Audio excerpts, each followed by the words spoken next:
I also will say a couple of words about myself. I am Igor Smirnov. I work as a data scientist in a company called Crayon. It's a consulting company, so we are engaged in multiple different customers in different domains. And today I'm going to talk about one of these engagements. So this engagement was, of course, about the company that works in debt collection. So unfortunately, I won't name the names and the names of the companies and of the people, but I think it's going to be interesting anyways. And this talk will be kind of a mix of something technical and not really technical. So I wanted to cover the whole project from the initiation phase. So I'm going to talk a bit about the business side of it and then about the technical side. So hopefully it will be interesting for almost any type of a speaker here. And maybe just a couple of words about my background. So I think for the last 6 years, I work as a data scientist, and I enjoyed my almost 3 years working together with Sergey before in the company Stylight at Munich. Nice time it was. So now it's the next step of my life. And yeah, so here I am, and I should start this presentation. So a small agenda. So first of all, as I said, we're gonna look a bit on the business side of this. What is debt collection? Who takes part in it? And why are we talking about this? Then I will switch a bit more to technical things, and we'll look at some graphs and maybe on the code as well. And then a couple of words about infrastructure, which tools we used, and which we didn't use as well. And then a small recap. So let's start. Yeah, and also I would be really happy if there will be some questions, or if Sergey will ask me some questions. I like it when people are engaged, and I like dialogues, not monologues. So yeah, the first of all, I just want to introduce you into the setup. So what are the counterparties in this domain, debt collection?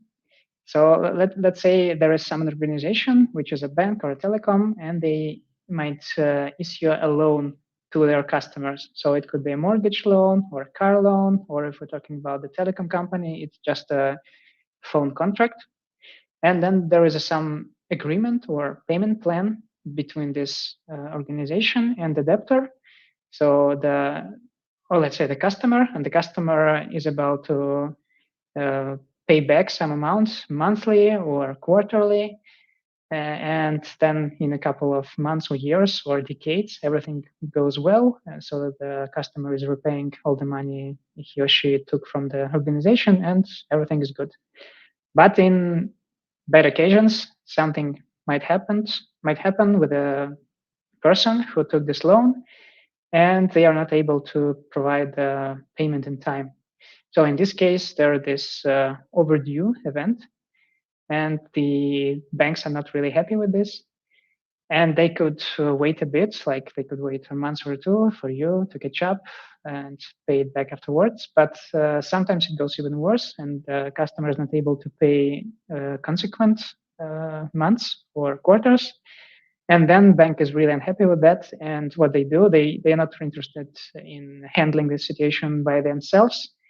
They just usually sell these customers to an external company, a third-party company, and that is a collection agency. So that is on the right. So if something goes wrong, then the collection agency is a part of our story. And yeah, afterwards, I think I will be typing CA. Otherwise, it takes too much time and space. Yes. So about the debt itself. So what are the stages? What is the life cycle of the debt? If everything goes well between the bank and the customer, then there are just regular payments. So people and the organization keep track of them. Everything goes good. But if this overdue happens multiple times and the bank is not happy, they sell the debt to the third-party organization, to the debt collector. And so it's acquisition by the collection agency. By this moment, this loan is owned by the collection agency, and that's their obligations to interact with the customer. They also will set up a payment plan together with the customer or without the customer when they cannot contact them. And they expect to have some scheduled interactions. So they will ping from time to time the debtor, asking how's it going, are you able to pay, do you want to change something, how's life in general. Yeah, and then either everything goes smoothly again and the debtor repays it, so then it's a repayment, or if anything goes back even now, then the collection agency goes to the next counterparty in this chain. So this is a court. So that means that we are coming to a legal stage. And yeah, so kind of the bank, the collection agency, and then the court. Yeah, so the main challenges that we see with these companies, collection agencies.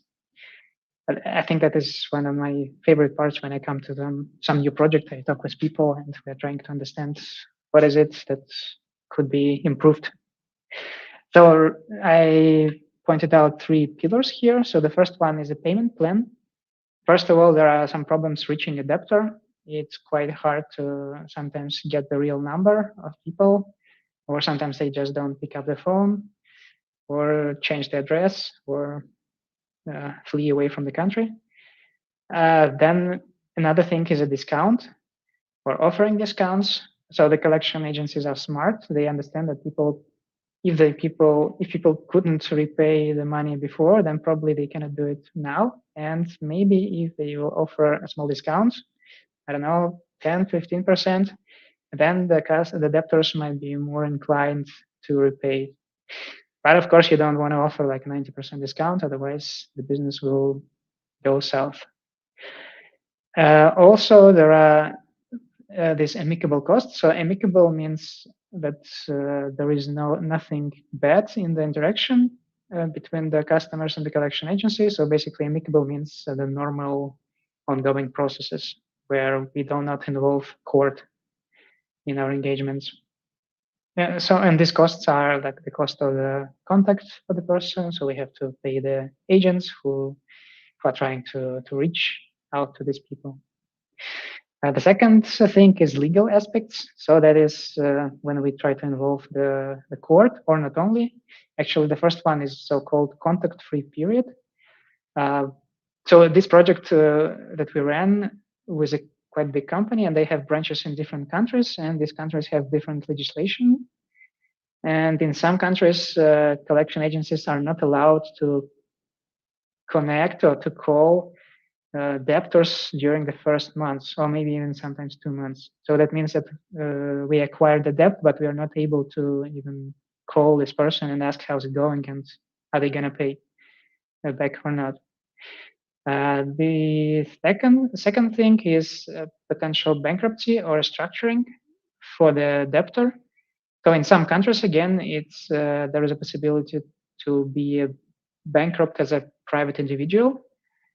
That means that all your debts that you currently possess will be written off or maybe restructured. I'm not sure.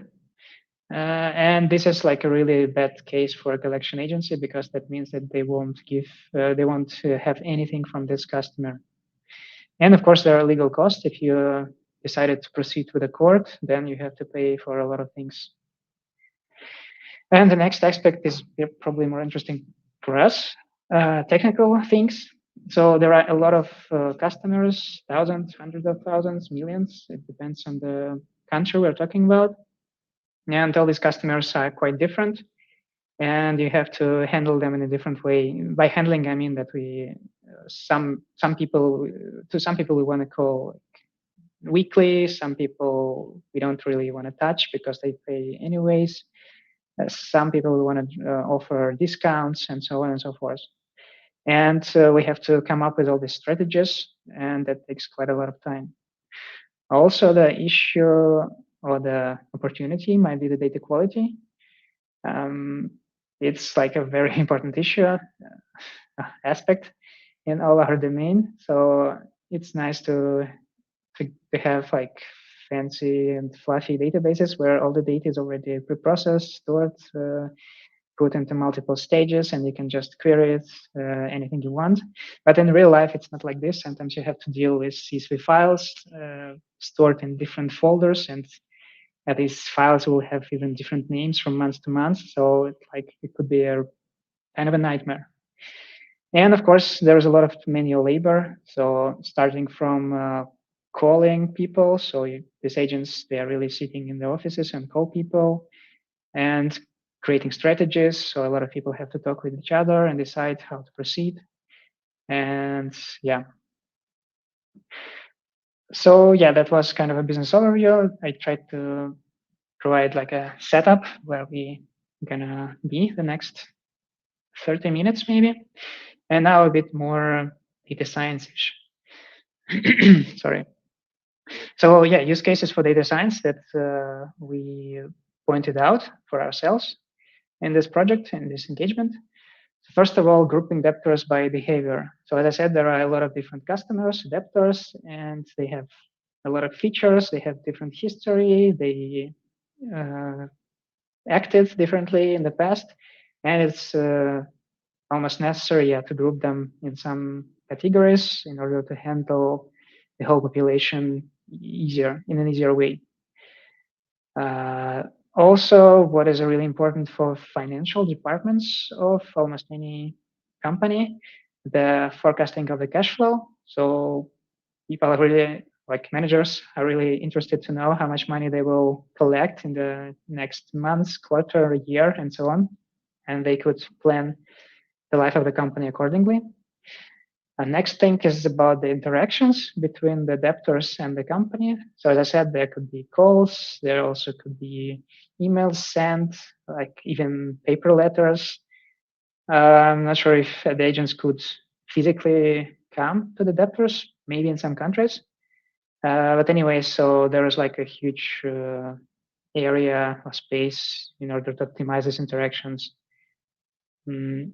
Another thing is discounts. As I said, it's like whether to offer discounts to debtor or not, and if yes, then to what extent. And the bankruptcy prevention. So we want to know in advance what debtors might apply for restructuring or for bankruptcy procedure. And ideally, we want to know it in advance so that we could act accordingly and try to negotiate with them before they will apply for this bankruptcy.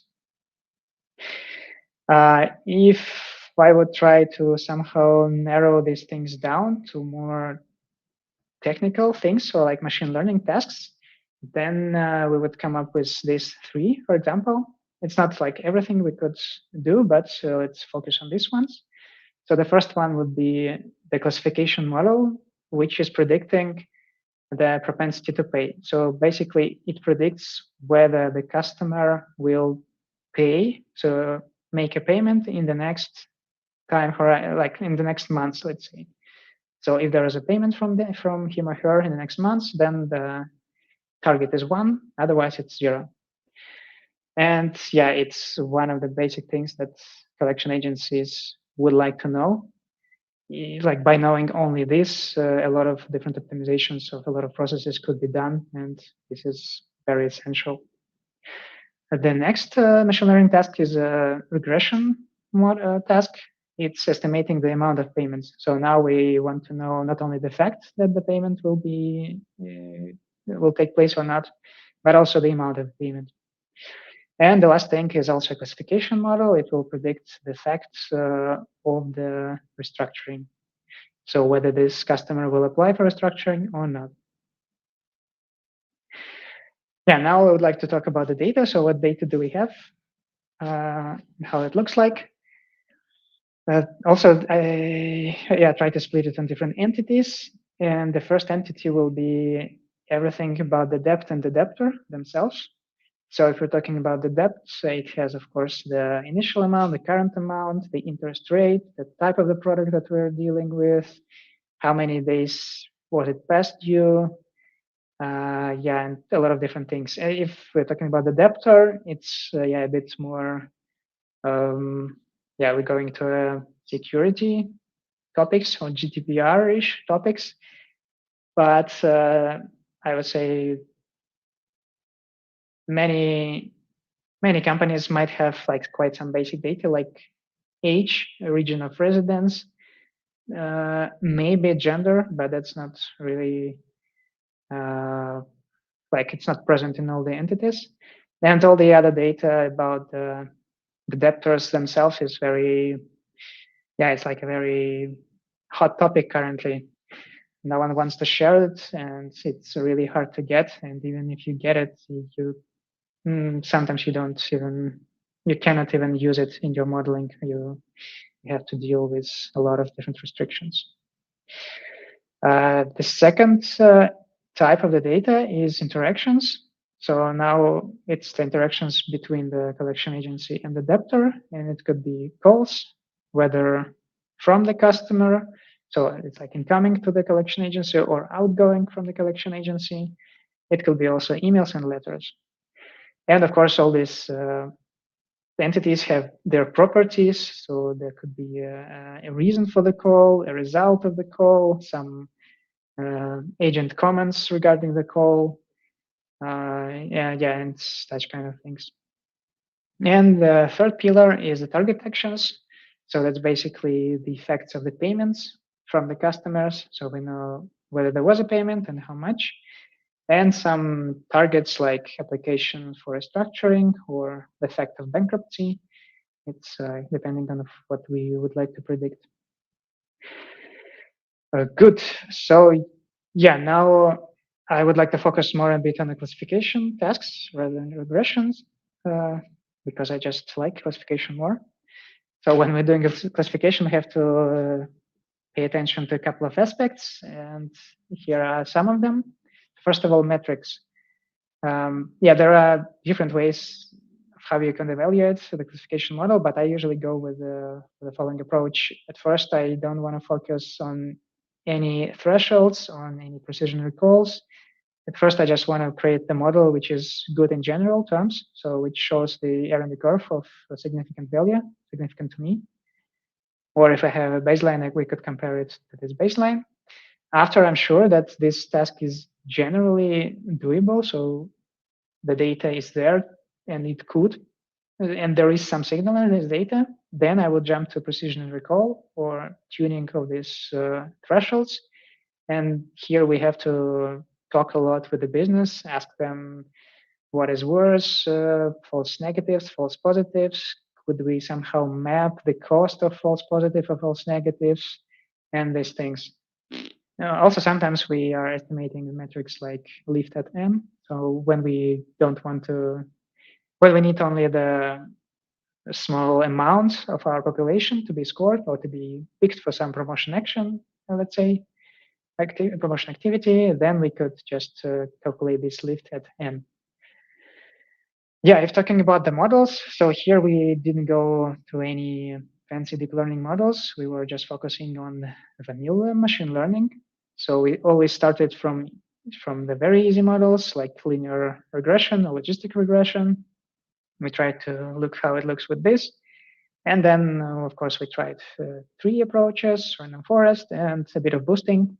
But also with boosting, we were trying not to go into deep because one could spend a lot of time on optimization of this model, but it really won't bring a lot of increase of the metrics or in the future. And also, the more you boost, the more you're prone to overfit. And another aspect is about the dataset split. So of course, we were doing cross-validation.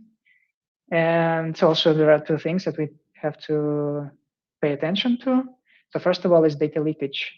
We have the data we have some historical data. So for every debtor, we know what happened in the last month and last year, 5 years ago, if they were still in the portfolio. And here we should be really careful not to allow this data leakage. So for example, if we will train our model on the data from like 1 year ago, and if you will predict the same customer today, we have to be sure that the model is not overfitted on a particular column from this debtor. So for example, if we will create a really deep tree, and this tree will look onto the amount, and the initial depth of this customer, it will just take this feature as a great predictor. And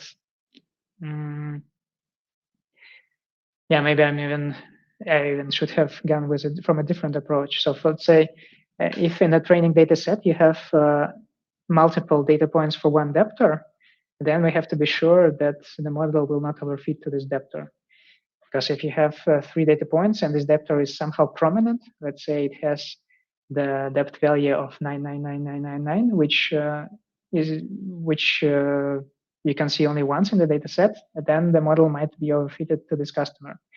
And that's why we usually went with the approach when in the training data set, we have only 1 point per one debtor. So usually it was, the latest one. And about this, also we have to be sure that our data is representative.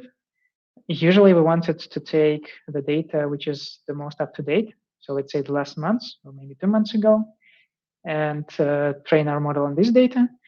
But sometimes something like COVID might happen, and that really changes the way or the internal patterns in the data. And in this case, we would like to keep a bit of the historical data before this happens, and also maybe partially take some of the customers during the COVID times. Good. So now I talked like quite a lot without showing anything like technical, so I feel a little guilty. Now, a small piece of the code, probably it will be interesting to look at it. So that's about the feature engineering. And basically here we're trying to introduce some nonlinearity. Initially, as I said, maybe I could use the pointer here. Yeah, so initially, as I said, we have features like initial principal amount of the debt, initial interest amount of the debt. And here we just create a simple feature, which is the ratio of interest to principal. And the same goes about a couple of different values. So for example, the principal current divided to principal initial. So we just think that these features might help the model decide or might model show the better performance. And the same goes about some dates or time intervals. So here we're trying to evaluate how bad the debt was before acquiring. So if it went past due very early in its life, it's kind of a worst case. If it went past due only in the last months before the acquisition, then maybe it's a bit better. Another thing about feature engineering, so how we dealt with interactions. As I said, there are a lot of different interactions, and they might have different outcomes and comments. So we tried to group them somehow to make it structured, to put somehow into the feature data set. And here, this is the mapping that we used for some of the entities. So here we just grouped the results of the outgoing call and the incoming call. And these results could be positive, neutral, or negative. So if we contacted the customer and they said that they're going to pay in the next month, it's definitely a positive outcome. If they said that they definitely won't pay, it's definitely a negative one. And if it's something not important, not necessary, we could say that it's either neutral or even NA if we couldn't contact the customer. Another thing. So originally we have the data in this format, so that there is a timestamp, the ID of the customer or the debt, and the amount of the payment, let's say. And for the feature data set, we want to have something like this. So every row represents the debtor or the debt. And we have features like average payments in 1 month, average payment in 3 months, and so on. So just the usual grouping by of usual aggregations of our initial row data sets. A bit of ADA. So this is like a graph where you can see almost absolutely nothing. The text is really small, and I don't expect you to look at these different features. What I wanted just to show you that there are so some features are correlated with each other. And you can see this fancy patterns in the drawing. So, for example, this represents the features of the payment, and we see, for example, that the payment, the amount of payment in 1 month, 3 months, and 6 months are highly correlated with each other. That probably means that we have to exclude some of them. And yeah, we have this small or bigger squares like all over the place. So we definitely have to deal with that before going to modeling. And another thing which is interesting here. So yeah, so on the very last row there is a target. So here it's target 1 month.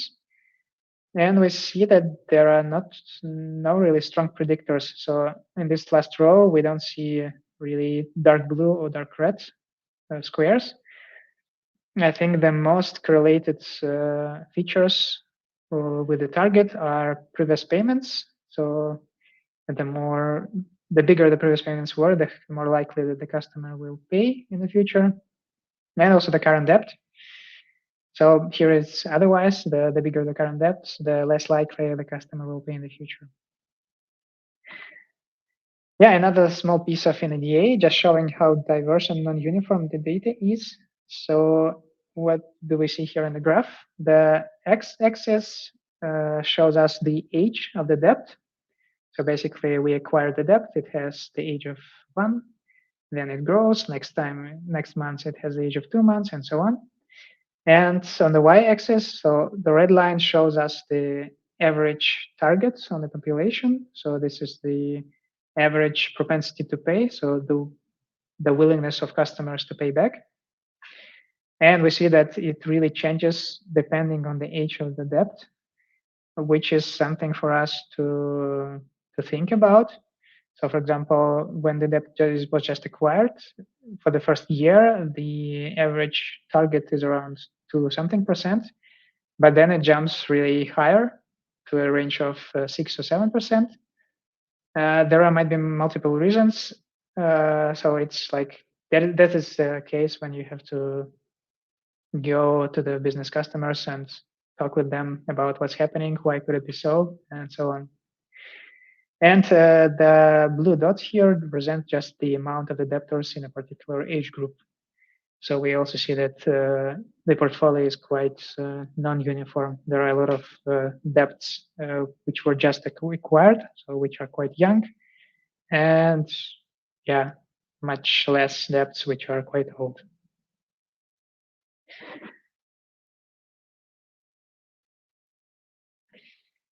Some results that I would like to share. So this graph I really like a lot. It is one of the results of the task, which is propensity to pay. So this classification model, which tells us whether the customer will pay in the next months, 3 months, or 6 months. And again, on the x-axis, there is the age of the debt. On the y-axis, we see the area under the curve of the corresponding model. So what we did here, we split the whole data set on the multiple ages. So we took all the debts which have the age of 1 month. We trained the model separately for them. We got the area in the curve. Then we took all the debts which have the age of 2 months. We trained the model for them and got the area in the curve. And then this graph is ready. These 3 lines represent slightly different target. So it's either 1 month in the future, 3 months, or 6 months. And here we see that the further we go to the future, the less likely we are to predict correctly. So it's easier to predict only 1 month ahead. But the most interesting thing is the way this graph looks like. So we see that we start really low. So our metric is around 67%. And at this moment, we just acquired the debt and we have almost no information about the customer. We don't know their habits. We don't know their history, whether they are willing to pay or not, and so on. Right after 1 month, the picture changes slightly. So now we have something around 70%. Now we have a small amount of information about the customer. We probably are still not able to contact them because of these legal aspects. But we already have seen what happened during this first month, whether they made a payment or maybe they contacted the collection agency themselves. No. And we see that the further it gets, the higher the metric goes. So after the second month, the metric jumps to around 75, 70, 80%. And it is there till the 12th month.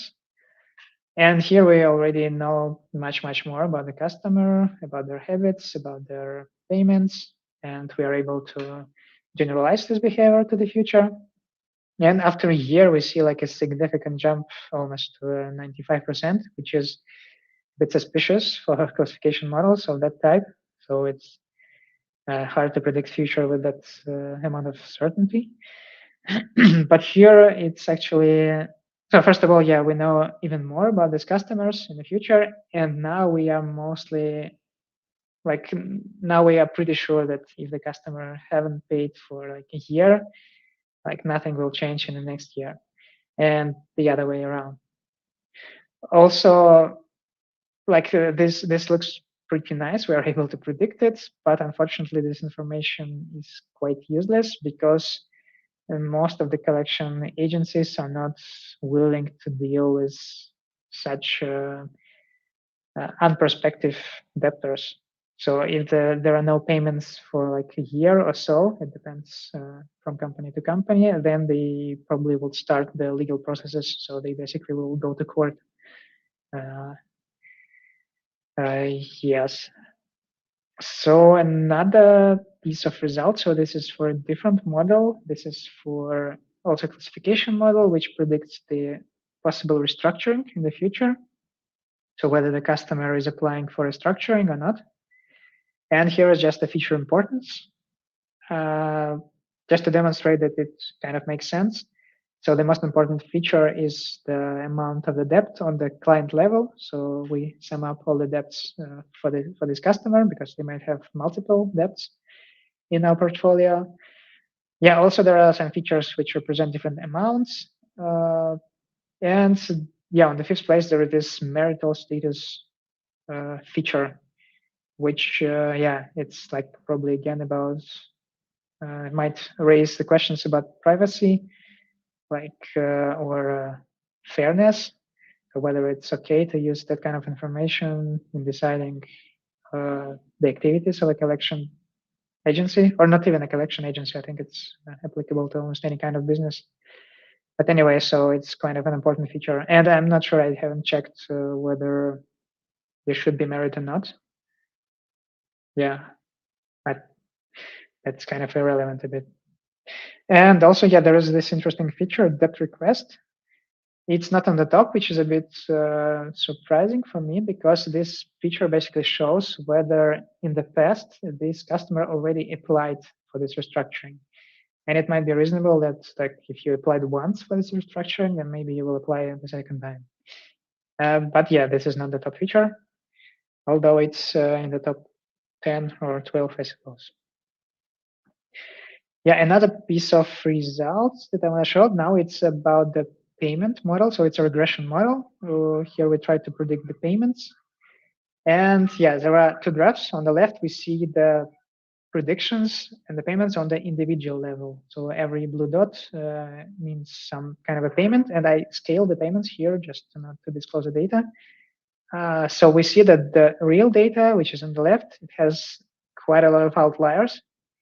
And that is actually a big problem for us because it's quite hard to fit the model nicely with that amount of outliers.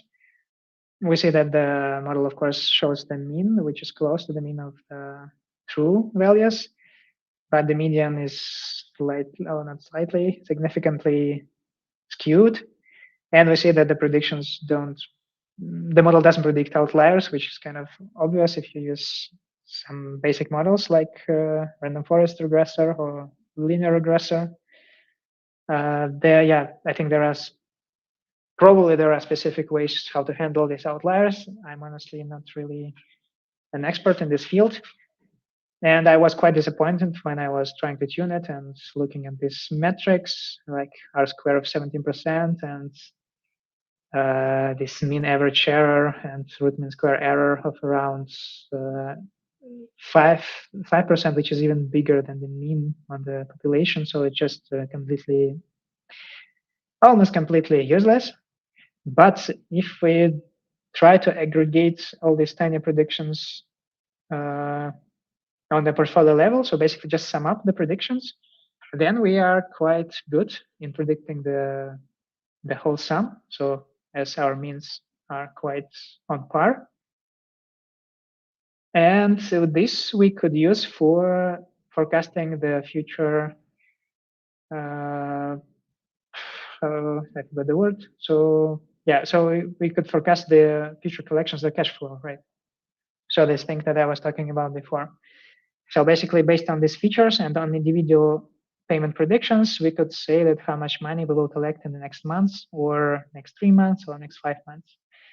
And here again, this is a graph that shows the true collection, true is red, and the predicted collection of the whole portfolio. And we see that it's quite close. So I didn't print here the metrics, just visually. So it generally makes sense to dig deeper into this direction.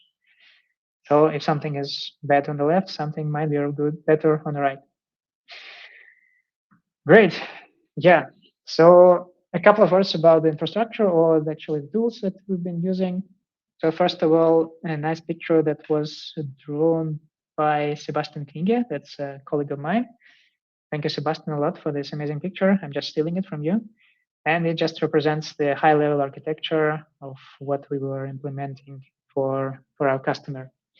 So as I said, the customer is quite a big company, and they have different entities in multiple countries. And we implemented that kind of structure, of course, with some slight changes in different countries. So this is the basics. So what is on the left? On the left, we have the gray rectangular, which represents the on-premise resources of the customer. And for this project, we are mostly interested in the database, which most of the countries had, and also some CRM system, which is the system that is used by collection agents. So basically where they make the calls and track the calls and have all the information about the customers. On the right, we have a huge blue rectangular. It represents the on-cloud infrastructure. And between them, there is this tiny piece of software, which allows us to get the data from on-premise to the cloud and ingest it back. So particularly for this use case, we were using Azure Cloud. And on Azure, we used a couple of tools. So first of all, it's Data Factory. So we use that as a tool which gets the data from the on-premises and puts it back. Then we're storing the data on our storage account just to keep track of history. And then the storage account was able to send it then to the machine learning pipeline, which was all implemented using the AML service of Azure. And it basically consisted of two pipelines. First one is training pipeline, train the model, and another was inference, so basically to run the scorings. So I already mentioned these orchestration tools. So for this particular customers, we were working on Microsoft Cloud, so Azure, and there are two tools which can cover all our needs, or could cover all our needs for this project, basically Azure Machine Learning and Azure Data Factory. The first one for dealing with all ML things, and the second one was dealing with all the data pipelines and some small data preprocessing.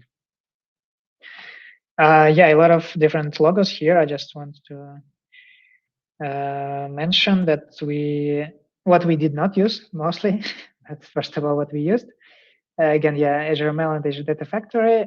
Also, we used MS SQL as a database, the usual friends of any data scientist, scikit-learn and Jupyter notebooks. And the one thing that I recently discovered for myself is the Python library Great Expectations.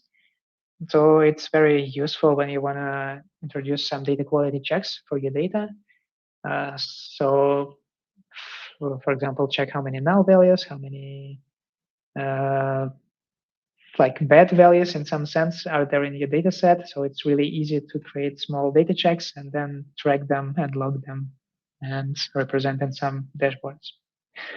What we also could have used but didn't, like is on the right. So if you're bound to any particular cloud provider, be it Amazon, you could use SageMaker, or if you want to be like improvise a bit, of course, there's Databricks, and it's on the cloud as well. There's MLflow, which is capable of doing almost everything around ML. Yeah, if you want just to send the data back and forth, you could use Apache Airflow. Again, I also love BigQuery, that's why I put it here.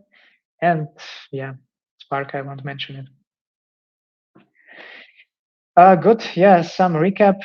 Hopefully, you're still with me.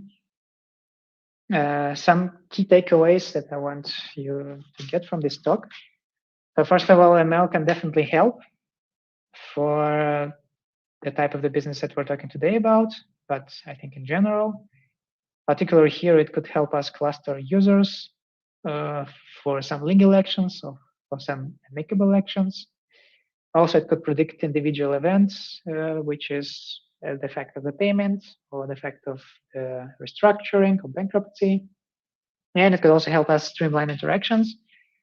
Yeah, I actually didn't touch it quite a lot in this talk, but usually there are specific pieces of software which help the collection agents call the debtors. They try to sort the debtors in a specific sequence so that the calling time to the customers are minimized, so that the collection agent's time is not wasted on waiting for the next call. So it's like another interesting domain. The next one, that the strategy is key. So all this ML is super fancy, but you have to talk with people who are going to use the outputs of your model. So it's like totally essential, because you of course can build a nice model which has great metrics, but if people don't know how to use it, or which is worse, people don't want to use it, you have to be sure that you know it at least. And yeah, through this data-driven approach, it's nice to engage people from strategy teams or from different business departments right in your early in your project, and show them and tell them what and how you're going to do, just to convince them that this makes sense and that you are doing it for them. And then you could decide together what the next steps after the modeling part could be. Then validation, it's probably nothing fancy. So the only way to be sure that your model or your approach is working nice is to run an A/B test, to divide some groups divide customers in some groups and see whether your model makes sense or not, whether it changes something for the future effects. And the drift checks, yeah, ideally we have to keep track of different drifts, so be it population drift, where something changes in the data, or be it prediction drift, where when our model suddenly starts to predict different things. So these model management aspects are really important. And the data quality. So first of all, yeah, you should collect everything that you have access to, because very often when we're talking with people who deal with the data in different countries, they said that they just simply don't track something. And that is a bit unfortunate, because yeah, the more data, the better, especially for us data scientists.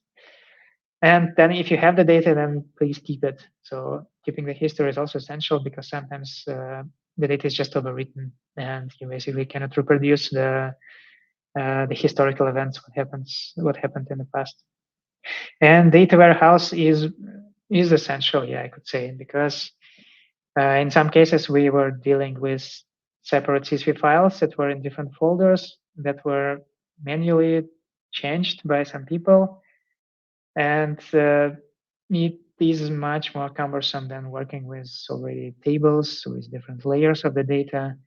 So if you have an opportunity to create a data warehouse, then please go for it. Yeah, I think this is the last slide. I call it Foundation, the same as the new series on Apple TV, just because I love this book.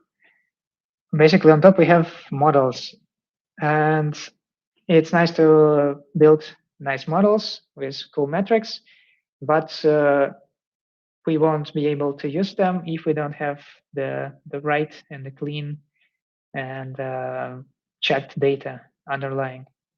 So models are kind of useless without the data, and all this, so both of them are useless without the proper infrastructure. So if we don't know how we're going to deploy the model that we're currently preparing in our notebook, or if we don't have a proper data warehouse to store the data, then probably we won't succeed in the future. So the infrastructure is the more important pillar. And again, if we have all of it, but we don't talk with the people, we didn't decide what strategy to apply afterwards, we also are probably doing the wrong things. So because anyways, all machine learning is done for to help business grow or improve, and this is like really essential. You have to know why you're doing something.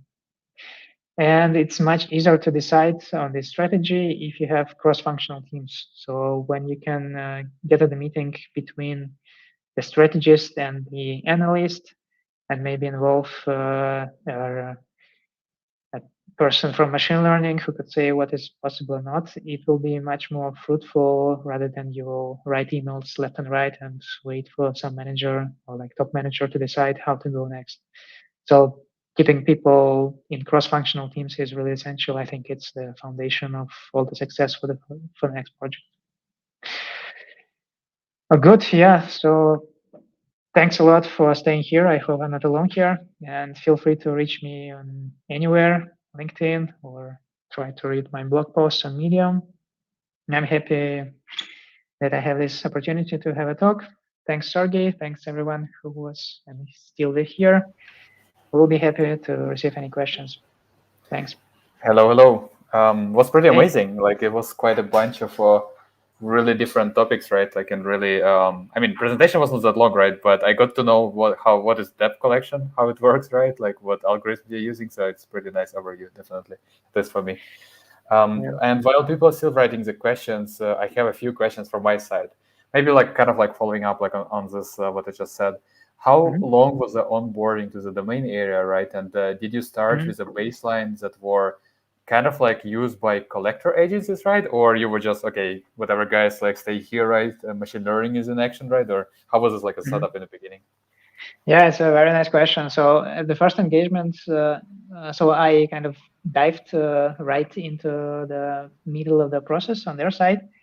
And the guys were already quite far into the modeling approach. They were discussing this, like how to model it better, which features to get. And at that moment, I was barely familiar with this topic. So it took me maybe a couple of weeks of talking with different people and looking at the data to understand what's happening.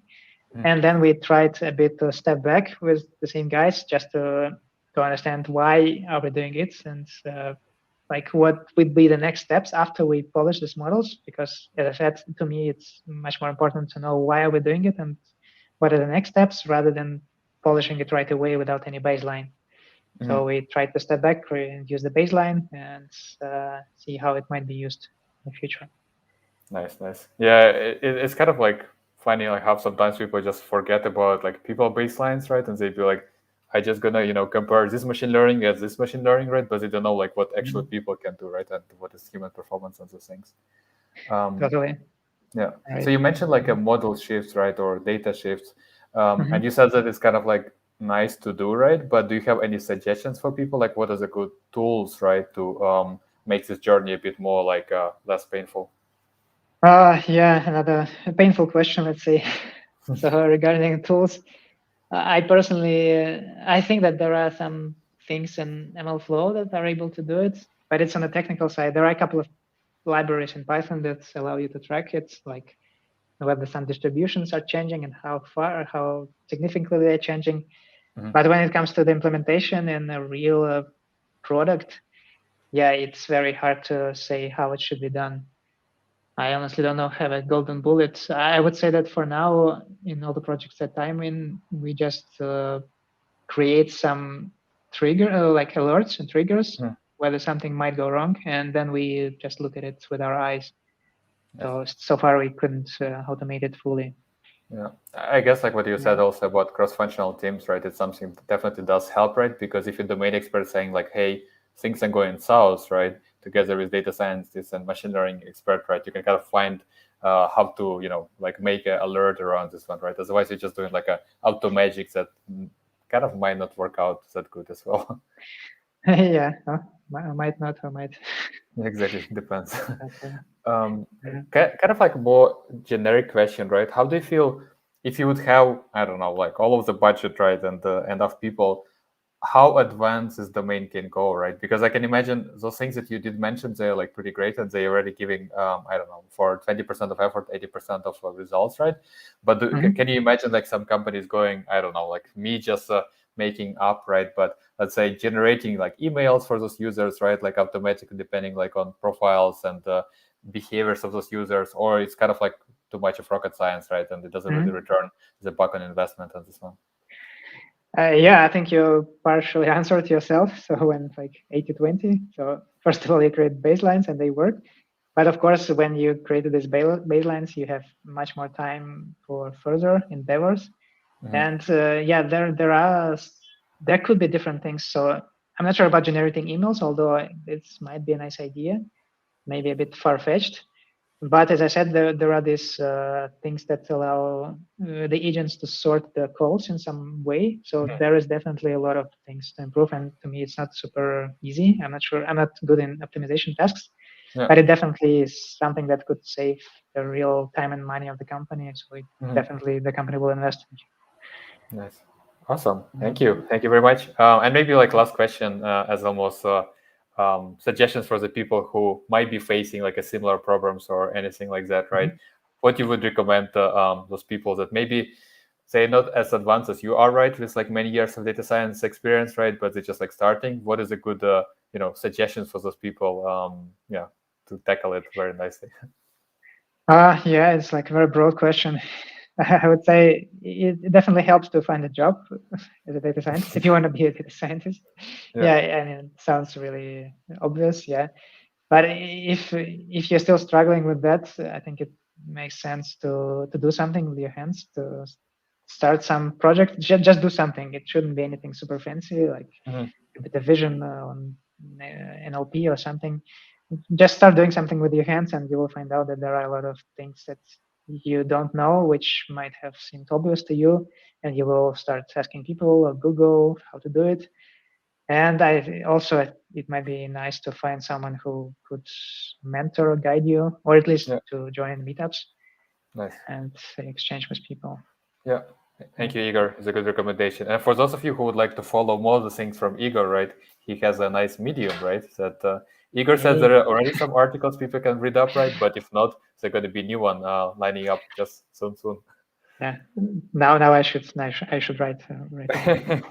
For all of the people watching online, right? Thank you, Yeah. Igor, for your time, and hopefully the sun is going to be back to Vienna as well. Yeah. Hopefully. Thanks a lot, Sergey, for having me. Had fun A good here. one. Take Thanks care. a lot. Cool. Thank you, everybody. It was amazing to hear you. Hopefully, you also enjoyed the content and can follow Igor like on Medium, right, or on other social channels. And yeah, have a good time and see you next time. Hopefully, with even more diverse speakers. Have a good time. Take care.